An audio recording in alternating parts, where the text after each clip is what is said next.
ये सच्ची घटना है 20 नवंबर 1820 की, यानी अब से करीब 203 साल पहले की, जब समुद्र में मौजूद एक जहाज के ऊपर कई लोग फंस गए। इनमें से कई लोग भूख प्यास से मर गए, बाकी लोग लाशों का मांस खाकर जिंदा रहे। क्या आपने कभी किसी को अपने ही दोस्त का कत्ल कर उसका मांस खाते देखा है?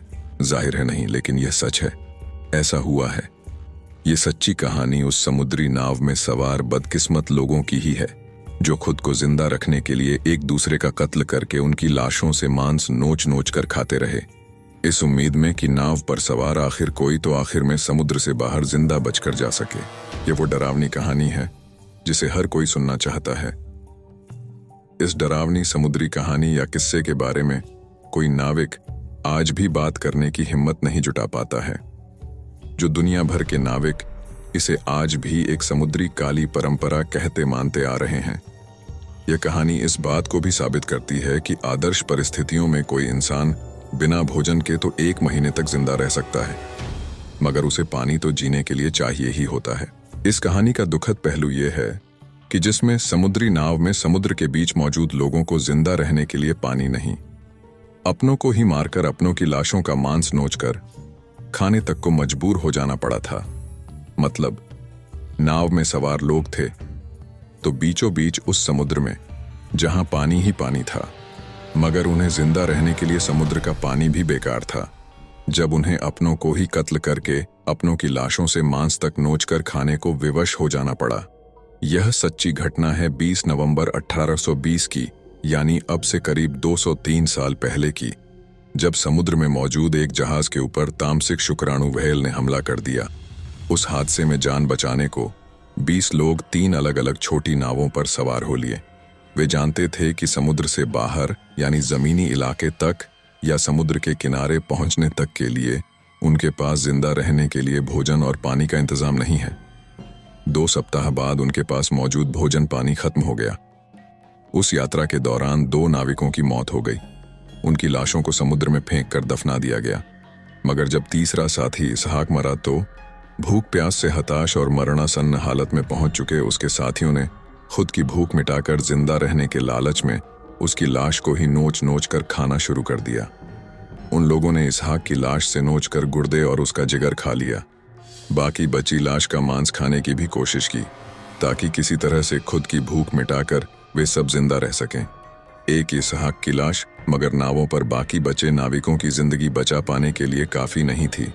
तब सबने आपस में एक दूसरे से सवाल किया कि अब बाकी साथियों को जिंदा रखने के लिए अगला कौन सा नाविक साथी खुद को मारेगा, ताकि उसकी लाश खाकर जिंदा बचे लोग जीवित रहकर किसी तरह से खुद को सुरक्षित समुद्र के बाहर ले जाकर समुद्र में गुजरी खौफनाक कहानी बयान कर सकें। इस सवाल के जवाब के लिए द एक्सेस की लॉगबुक के एक पन्ने को फाड़कर उसकी उतनी ही पर्चियां बनाई गईं जितने लोग नावों पर जिंदा बचे थे। उन टुकड़ों को टोपियों में अंदर रखा गया। उन पर्चियों में बदकिस्मत नाविक निकला 18 साल का ओवेन कॉफिन, जो द एक्सेस व्हेल मछली के हमले में तबाह हो चुके जहाज के कप्तान का चचेरा भाई। जहाज के कप्तान जॉर्ज पोलार्ड का चचेरा भाई था। जब मरने के लिए पोलार्ड मिल गया तो सवाल यह था कि उसे अब कत्ल कौन करेगा। इसके लिए भी लॉटरी निकाली गई, जिसके बाद कॉफिन पोलार्ड के ही करीबी दोस्त चार्ल्स रैम्सडेल ने अपने साथी को गोली मारकर कत्ल कर दिया।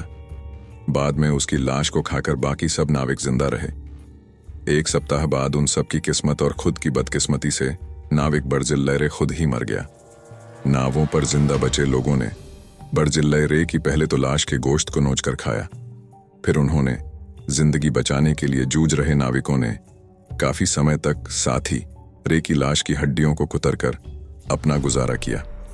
इन सब जानलेवा झंझावतों के बीच तारीख आ गई 5 अप्रैल 1821। वो तारीख कि तब तक उस जहाज के तबाह होने के बाद से नावों पर जिंदा बचे 8 में से 7 नाव सवार साथियों को एक दूसरे ने खुद को जिंदा रखने के लिए कत्ल करके खा लिया था। हाँ, 5 अप्रैल 1821 को अब नाव पर इकलौता नाविक जिंदा बचा था। डेली स्टार की रिपोर्ट के मुताबिक उसके बाद फिर कभी वैसी समुद्री दुर्घटना की कोई सच्ची और खौफनाक कहानी जल्दी सामने नहीं आई। हाँ, उस घटना के कुछ महीनों बाद 16 अक्टूबर 1821 को एक जहाज पर बिजली गिर गई। उस जहाज में लदे विस्फोटकों में हुए जबरदस्त धमाकों में चालक दल के अधिकांश लोग 3 सप्ताह तक समुद्र में लाइफ बोट में भटकते रहे। उनमें से भी कई की लाशों को कहते हैं कि उनके साथियों ने जिंदा रहने के लिए खा लिया था।